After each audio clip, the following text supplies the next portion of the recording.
இல்ல இப்ப அவரோட ஃபேமிலிலயுமே இதெல்லாம் பார்த்துட்டு இது ஏன் பண்ற பாலா எவ்வளோ ஆமாங்க. அவங்க அப்பா அம்மாலாம் எவ்வளோ வருத்தப்படுவாங்க. அவங்க பையன் வந்து சர்வீஸ் கூலின்னா, இப்ப பாலா தெரியும் இதெல்லாம் ஒரு கான்ட்ராக்ட் பண்றாங்கன்னா, அவங்க அப்பா அம்மாவுக்கு தெரியாதுல்ல. அப்பா எனக்கு ஃபோன் பண்ணி, என்னப்பா இந்த மாதிரி இது பண்றாங்க?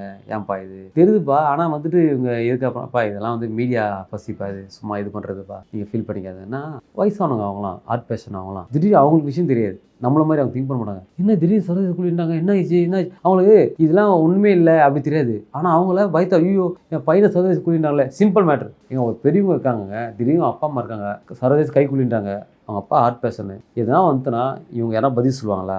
ஒருத்தர் நல்லது பண்ணிட்டு அதனால அவங்க வீட்டில் ஏதாவது பிரச்சனை அப்படின்னா இவங்க அந்த பாவம் இவங்க சும்மா விடாது. கடைசியாக சும்மா விடாது. மத்தவங்க வந்து கொடுத்து நீங்க ஹெல்ப் பண்ணுங்க அப்படி எதுவுமே அவர் வாங்குறதே கிடையாது. இதுக்கே வந்துட்டு எப்படி பண்ண முடியும்?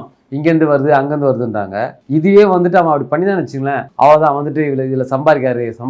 நான் அப்படி பண்ணுறேன் நான் தப்பே சொல்ல மாட்டேன். அது வந்து அது பண்ணுறாங்க. அதுவும் நிறைய நல்லது தான் பண்ணுறாங்க. அவங்களுக்குமே இதே பேர் தான். யார் எது பண்ணாலுமே உடனே அவங்களுக்கு ஒரு கெட்ட பேர் தாங்க. இவன் அதை சம்பாதிக்காண்டா. நீங்கள் பார்த்தீங்களா வந்து எவ்வளோ பேர் எவ்வளோ தப்பு பண்ணுறாங்க, எவ்வளோ சம்பாரிச்சு வச்சு எதுவுமே பண்ணாமல் இருக்காங்க. அவங்க யாராச்சும் ஒத்து கேட்டுருப்பாங்களா? அவங்க பக்கம் கூட போக மாட்டாங்க. செய்கிறவங்க தான் கேட்பாங்க.